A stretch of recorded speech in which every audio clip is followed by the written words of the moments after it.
বিশাল একটা প্ল্যাটফর্ম হ্যাঁ অনেক খুবই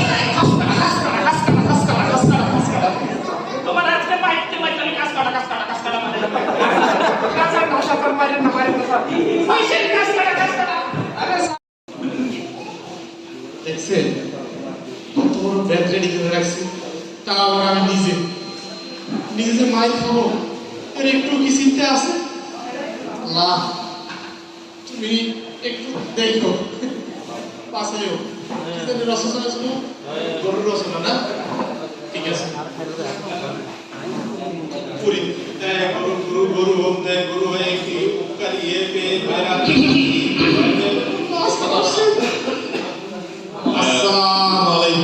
ওয়ালাইকুম আসসালাম মুসাফির ভালো আছো জি স্যার এই ব্যাগটা কে আনছে কেন স্যার এই আমি নিজে স্যার হ্যাঁ ভালো খুবই ভালো ছিল হ্যাঁ ভালো আছে না গাড়িটা হ্যাঁ ভালো হ্যাঁ তারপর এই আজকে এই পড়াশোনার যে অবস্থা এই ছাত্রদের হ্যাঁ ঠিক আছে আচ্ছা পড়াগুলো কি ছিল ভাইয়া আজকে আমাদের পড়ার বিষয় কি ছিল স্যার রসনা ছিল রসনা রসনা গরু রসনা শিখছো তুমি হ্যাঁ স্যার কি বলেন আপনি যেখানে মনে চাই জিজ্ঞেস করেন আমি গরুর মানে পুরো কি বলেন আমি ডিকশনারি লিখে ফেলেছি খুব ভালো তাহলে তুমি আমাকে গরু রচনাটা একটু শোনাও সামনে শোনাবো হ্যাঁ ওকে স্যার গরু গরু একটি উপকারী প্রাণী গরু চারটি পা আছে একটি লেজ আছে সারা গায়ে মনে করেন পশমে ভরপুর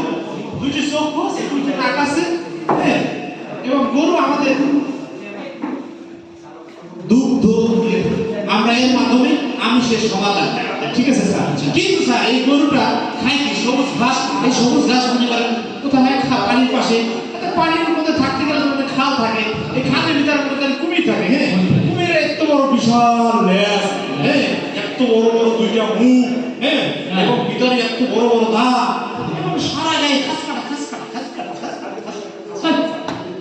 তুমি কুমিরে চলে গেছো না আমি গরু রচনা করছি না ও স্যার কুমির তো থাকে পানির কাছে স্যার এই জন্য কুমিরে যাবে কেন কুমিরে যাবে পারবে না কুমিরের রচনা করি না আমি দেখি পাঠ বলো তো পাঠের রচনা করবো ওরা তো বলি নাই একটাই পারে সেটা পাঠ করে কুমিরের মধ্যে আচ্ছা সমস্যা নেই স্যার মনে করেন পাট একটি বাংলাদেশের অর্থকারী ফসল ছিল এক সময় ঠিক আছে এখন আর নাই কিন্তু এই পাটটা স্যার হয় কোন সময় বৃষ্টির সময় ঠিক আছে আপনারা যদি এই সময় এখন যেটা একটা চলছে এই সময় এর ভিতরে বৃষ্টি নেই খেতের ভিতরে পানির সময় এটা বড় হতে পানির সময় হবে ঠিক আছে এই পানির ভিতরে কিন্তু আবার কি থাকে কুমির থাকে সেই কুমির আবার কি খায় মাছ খায় মানুষ খায় বুঝছেন সেই কুমিরের বিশাল লম্বা লেজ এত বড় বড় দাঁত সারা গায়ে ঘাস কাটা তুমি আবার কুমিরে চলে গেছো কেন মহান কথা বলছি বারবার কুমির চলে যায় মনে হয় কুমির রচনা এটা একটু উপরে তুলে দিলি আমি উপরে তুলবে এবার দেখি তুমি তাহলে একটু উড়োজাহাজ রচনা বলো তো দেখি একেবারে বলত পাইছি তুমি আপনি আমার যেখান দিয়ে দেন আমি তো যাবো কুমিরের মধ্যেই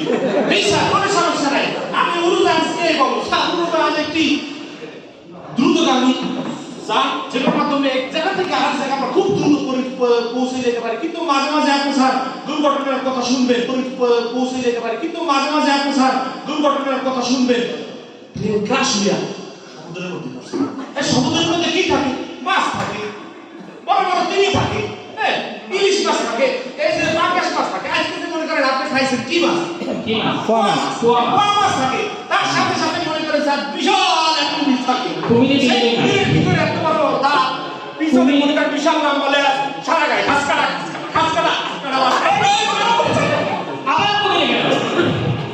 কুমিরে গেল স্যার কি বলবো স্যার তুমি বিমানকে কুমিরে চিনে আসছো তুমি দেখি রাস্তায় আসো রাস্তায় গাড়ি রচনা করো গাড়ি রচনা বাবা তার কিন্তু নদীতে নামবা না কুমিরে যাইবা কুমিরে যাবে না স্যার কুমিরে না গাড়ি স্যার না এখন বাড়ি দিছে স্যার ভালো হয়ে গেছে স্যার বলো বাসের রচনা আর বাস স্যার বাসটাও একটা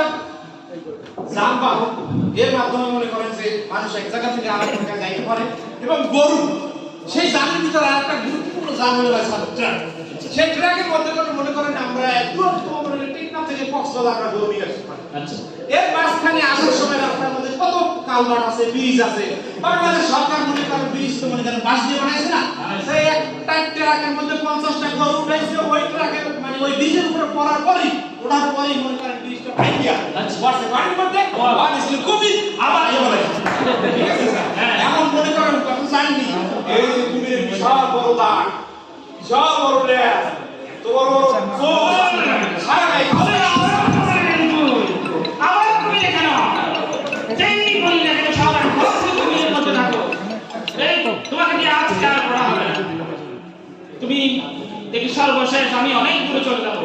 যুদ্ধের ময়দানে যাবো, পলাশীর পলাশীর যুদ্ধ। স্যার আপনি যাই দেন না কেন, আমার তো জানাই আছে স্যার। পলাশীটা হলো মনে করেন যে 1757 সালে বাংলার শেষ নবাব সিরাজউদ্দৌলার সময় তার সেনাবাহিনী প্রধান কি বলে স্যার সেনাপতি নেতৃত্বে স্যার সেটা সেনাপতি তার সাথে বিশ্বাসঘাতকতা করে খাল কাইটা নিজে সেই কুমির তো আনছে আনে নাই স্যার। কি হয়েছে জানেন কথা বলি স্যার, কালকে স্যার ঠিক আছে কুমিরের বিশাল বিশাল বিশাল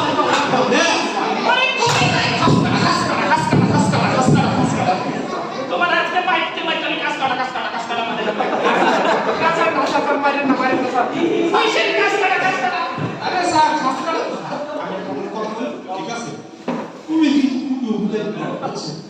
ঠিক আছে আপনি এই জুকিয়াতে যাবেন ওখানে আকিস ঠিক আছে আপনি এই জুকিয়াতে যাবেন ওখানে আকিস গ্রুপ আছে না, ওরা বিশাল একটা জিনিসের খামার করছে বমু সে কি স্যার বমু বমু বমু যাও এখানে যাও, আজকে পড়ানো হবে না, যাও। পারবেন না স্যার? না পড়াবো না, তুমি তো দশরা পড়ছো। ঠিক আছে স্যার। স্যার একটা কথা কই যে সর্বশেষ হ্যাঁ বল। কুমির কি দাও প্রিয় স্যার। এই ছাত্রগুলো দিয়ে কিছু হবে না, শিক্ষা ব্যবস্থা এমন হলে তেমন হবে। এই শিক্ষা ব্যবস্থায় তো নৈতিকতা নাই।